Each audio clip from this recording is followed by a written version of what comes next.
When I interviewed Angelina last summer, she was on the verge of making some big changes in her life, and she promised to come back and talk about them. And she does. Everything from the public side of her life to the most private, intimate details. As I said, she is honest.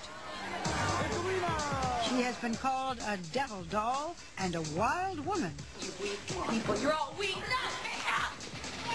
Get out! No!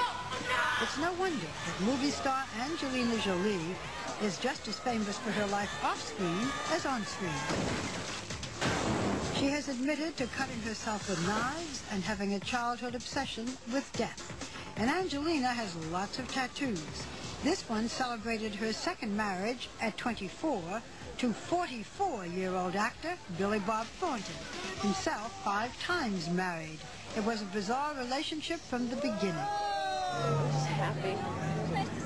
It's a beautiful train wreck. They kept a pet rat and sported his and hers vials of their own blood. We read things about us that are strange, and they're not even close to how strange we really are. After 2 years, the marriage became too strange, even for Angelina. She filed for divorce and ordered his name burned from her shoulder. When we met recently in a London pub, Angelina spoke honestly about her reasons for making such dramatic changes in her life. Why this self-destructiveness? Do you know where it came from? Well, I don't know, except that I didn't have a sense of purpose. I felt so off balance all the time. I remember one of the most upsetting times in my life was after I had maintained success, financial stability, and I was in love. And I thought, I have everything that they say you should have to be happy, and I'm not happy. The most significant change was her decision to adopt Maddox, a Cambodian orphan whom she affectionately calls Madness. Then Angelina moved to England, where she plans to raise him. Can you get it? Oh, goodness gracious me. I took charge of our life when he came home. And I decided to make big choices and live even bolder and do things right away, because it was our life suddenly. And so I was inspired by him to travel the world all the time, because I want him to have this experience or that experience. Mother and son often fly to Cambodia, she says, to maintain a connection with his heritage.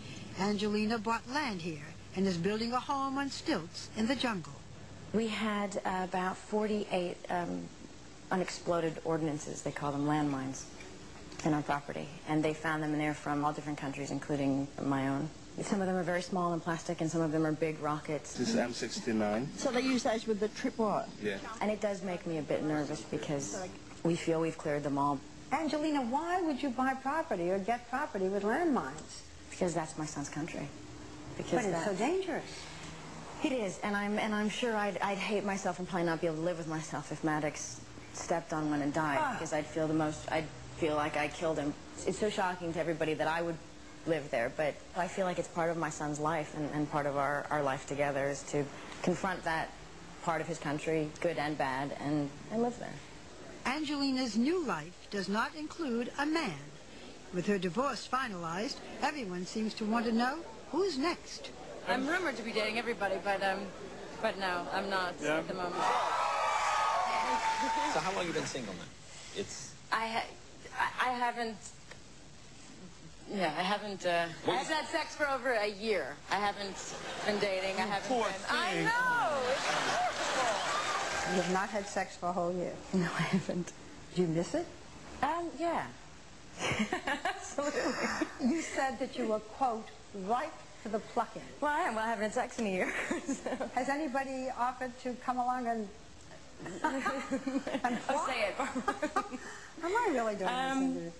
I just can do without it for now. But I'm sure sooner or later I'm starting to really want it and miss it again. Yeah. For you, does it have to be a relationship? No. I mean, for many women it doesn't. For many women it can, you know, I think it used to be, because I didn't have many lovers, but I married so many of them, and I was in serious relationships for so long. And I've never really had just lovers, and look at me, I'm crossing my arms and getting all defensive. Exactly. I never had sex just for sex. I haven't, but but maybe I'll start. I don't know. Angelina, I can't imagine that they're not lining up. to be a lover. Maybe they will after this. Maybe I'll get a phone call. In the meantime, she has her hands full. Tomb Raider 2 was one of the hits of last summer. It was the latest in a diverse career of contrasting parts. In the coming year, Angelina will star in 5 movies. Her newest film, Beyond Borders, is the story of a socialite mother who devotes her life to working with refugees. She falls in love with a fellow relief worker played by Clive Owen and follows him to Africa and Asia. I'm worried that something's going to happen to you. But every day for 4 years, every morning, I wake up and I wonder if you're okay, if you're still alive, where you are.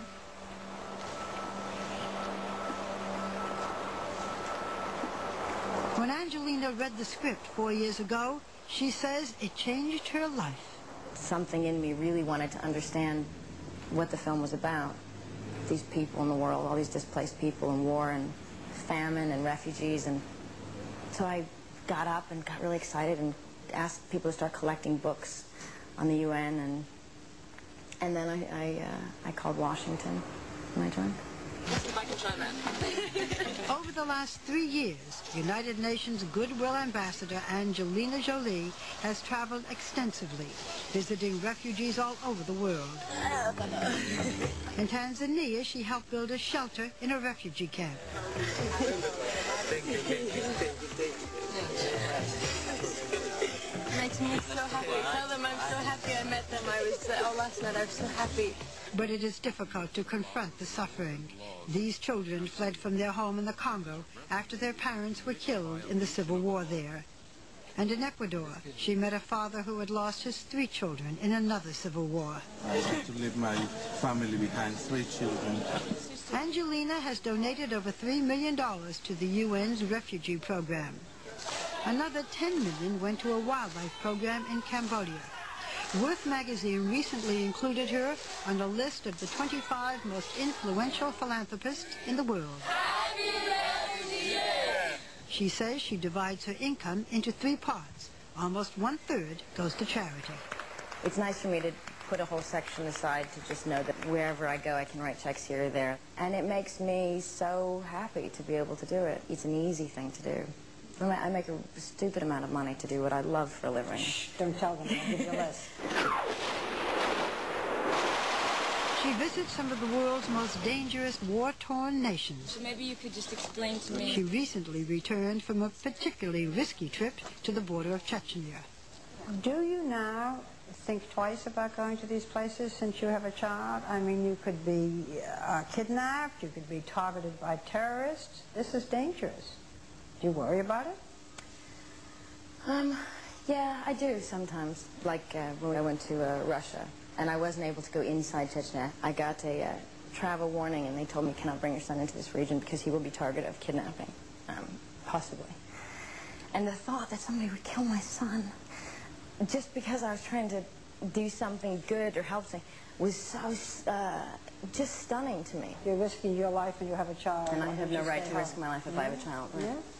But what about those millions of people that have children that are in the middle of nowhere and nobody's, you know, do we let, what about those children? You can't save the world, Angelina. No, of course not, and I know that. But maybe because my son's adopted, I see him as those children.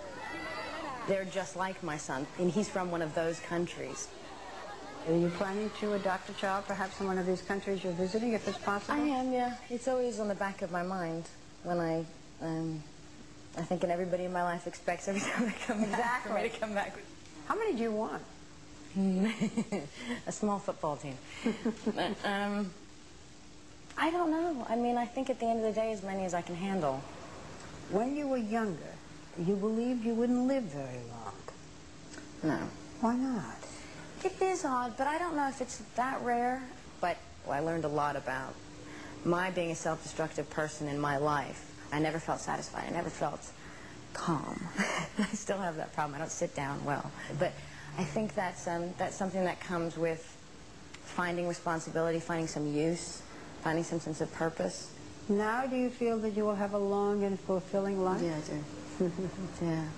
And I wouldn't have adopted a child if I didn't think I was absolutely never going to be self-destructive again. That's a car. You will never be I will never be as long as I'm a parent. I will never be. I can't. Because my life is a purpose and I've dedicated my life, I've made a promise to this child. I accepted more before Maddox. Now I accept nothing less than everything that's possible because I want the world for him. Lovely thoughts.